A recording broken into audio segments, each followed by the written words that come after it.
اس پر ظاہر ہے کہ ہمارا موقع بڑا مولانا واضح صاحب ہے۔ آپ نے کہا کہ اسٹیبلشمنٹ کا کام نہیں ہے الیکشن میں مداخلت کرنا، ان سے سیاسی جماعتوں کا کام ہے آپس میں بات چیت کرنا سب کچھ۔ کیا یہ حقیقت نہیں ہے کہ جب آپ نے آزادی مارچ کیا تھا تو اس کے بعد آپ نے کو ایک یقین دہانی کرائی گئی تھی جس میں آپ نے کہا تھا کہ میں جولی بھر کے جا رہا ہوں، خالی ہاتھ نہیں جا رہا، اور اس کے بعد پھر وہ نمبر ہی بند کر کے چلے گئے تھے، پھر دوبارہ بات چیت شروع ہوئی، پھر نیوٹرل کا بات کی گئی، پھر اس کے بعد آپ لوگوں کا اب تو ہر کسی کو پتہ ہے کہ وہ حکومت کیسے کرے گی۔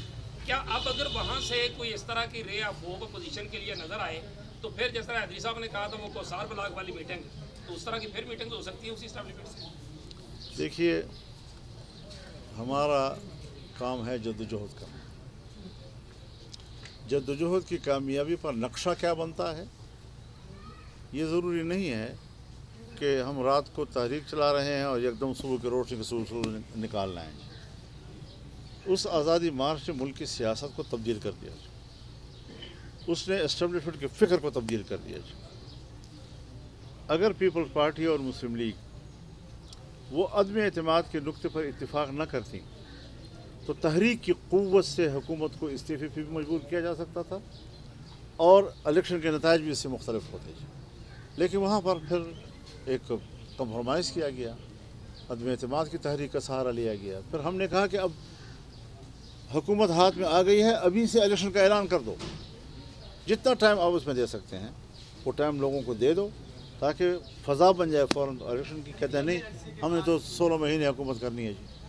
تو یہ ساری چیزیں کچھ ہم سے ماضی میں جو غلطیاں ہوئی ہیں، تو لیکن یہ ہے کہ تحریک نے ماحول تو بنا دیا نا آپ کا جی، اور یہ جو میں آپ سے کہہ رہا تھا کہ ہم کوئی خالی نہیں جا رہے ہیں، تو ہلا دیا تھا صورتحال کو ہم نے، اور پھر اس جگہ پہ مضبوطی سے ٹھہرنا یہ اسٹیبلشمنٹ کے لیے بھی ممکن نہیں رہا تھا جی۔ پارٹی تعلقات بحال کیے گئے ہیں، جو ریاست کی جو پالیسی شفٹ ہے اس پر آپ کا کیا ہے؟ ہمیں تو ہر وقت ان کے ساتھ سفارتی تعلقات رکھنے چاہیے، ٹوٹے کیوں ہیں یہ سوال ہے۔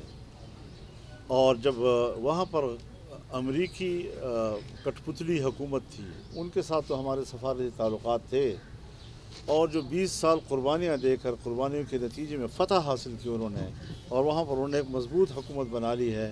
اب اگر وہ سفارت کی بات کرتے ہیں تو کہتے ہیں پتہ نہیں دنیا اس کو بلیک لسٹ، اور بلیک لسٹ ہونے کے باوجود بھی لوگ ان سے ملاقات کرتے ہیں۔ روس جو ہے وہ اپنی جگہ تلاش کر رہا ہے، چائنا اپنی جگہ تلاش کر رہا ہے، یورپ کے ممالک جگہ تلاش کر رہے ہیں، ابھی امریکنز بھی ان کے ساتھ تقریباً خود بخود براہ راست بات چیت میں آ گئے ہیں۔ تو ان چیزوں کو ہمیں بر وقت جو ہے اگر حقائق کو تسلیم کریں تو بہتر ہوتا ہے، نہیں یہ کہ ایک وقت آئے کہ آپ بالآخر تسلیم کریں گے۔ تو حالات ان کے لیے بہتر ہوتے جا رہے ہیں۔ ہم ایک بات کی کوشش کریں، اور ہمارا ایک ہدف ہونا چاہیے کہ ہم افغانستان کے بچے کو ان کے دل میں پاکستان کی محبت ڈال دیں، انہیں پرو پاکستانی بنائیں۔ یہ ہماری ضرورت ہے۔ ہمارے کچھ رویوں کے ساتھ وہاں کی قوم، وہاں کی نسلیں اگر وہ ہمارے خلاف جاتی ہیں یا وہ پرو انڈین جاتی ہیں تو یہ ہمارا سفارتی شکست ہے۔ ضد اور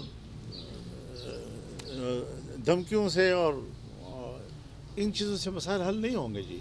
آپ پیار دیں۔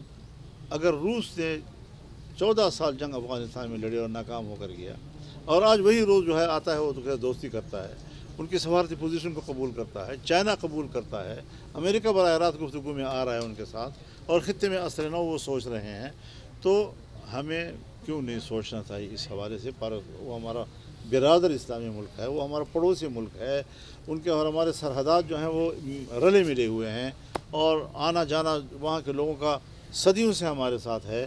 تو وہاں پر ہم نے ایک پرو پاکستان نیو جنریشن کے حساب سے ہم نے کام کرنا ہے اور اس کو آگے لے جانا ہے۔ آرمی چیف کی اسٹیٹمنٹ کا خیر مقدم کرنے جو انہوں نے اوورسیز کنونشن میں باقاعدہ افغانستان کی قیادت کو پیغام دیا تھا کہ ان کے خلاف ہماری کارروائی میں ساتھ دیں اور ہم دونوں مل کے برادر اسلامی ملک ہے آگے بڑھتے ہیں۔ اور مولانا یہ بھی فرمائیے گا جو اسحاق ڈار صاحب گئے ہیں دیر سے ہی صحیح گئے تو ہیں افغانستان، اس کے کوئی پازیٹیو نتائج آپ سمجھتے ہیں نکلیں گے؟ اگر پازیٹیو نتائج آتے ہیں میں خیر مقدم کروں گا، لیکن ابھی تک کوئی چیز سامنے آئی نہیں ہے، کیونکہ ایک طرفہ پریس کانفرنس کی ہے انہوں نے، مشترکہ پریس کانفرنس نہیں کی جی۔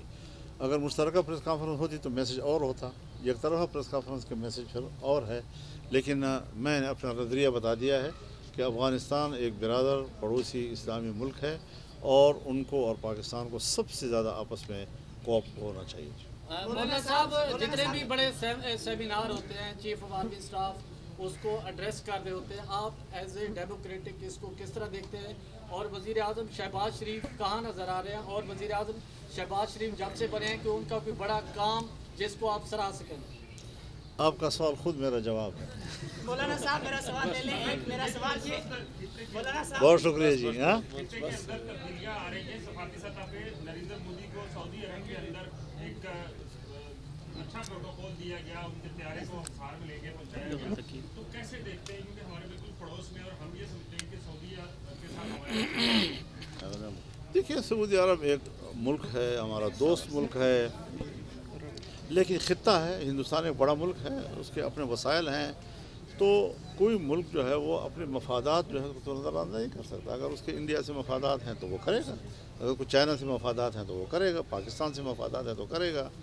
تو اس کے لیے ہمیں بیٹھ کر سوچنا چاہیے کہ دنیا کے ممالک پاکستان سے زیادہ اپنے مفادات کو وابستہ کریں, نہ یہ کہ ہمارے مخالف لوگوں سے تو پھر ظاہر ہے کہ کچھ اپنے لیے تو کچھ کرنا پڑے گا.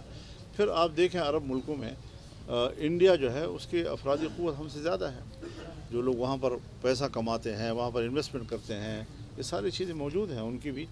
تو پاکستان کو اپنے حوالے سے بہتر انداز سے سوچنا چاہیے, اور صرف ایک جو ہماری اپروچ یا فوجی سوچ ہے یہ کافی نہیں ہے جب تک کہ اس کے اندر پولیٹیکل اپروچ نہیں ہوگی اور اکنامک اپروچ ہماری اپنی نہیں ہوگی. تو سب کے مشاورت اور سب کی سوچ کے ترجیحات کے ساتھ ہمیں پالیسی بنانی ہوگی. ایک طرف ہے ایک ادارہ جو ہے وہ پاکستان کے لیے پالیسی نہیں بنا سکتا. شکریہ. جیسے آپ نے جہاد کی بات کی, فلسطین کے ایشو پر جو مذہبی جماعتیں یا علماء کرام وہ متحد ہونے میں کیوں ناکام ہیں؟ یہ جیسے ابھی دھرنے احتجاج تمام مذہبی جماعتیں کر رہی ہیں لیکن کوئی ایسا اس کے نتائج سامنے نہیں آ رہے, اس کی کیا وجہ ہے؟ ہو جائے گی, وہ بھی ہو جائے گا, خواب پورا ہو جائے گا انشاءاللہ. بہت شکریہ جی.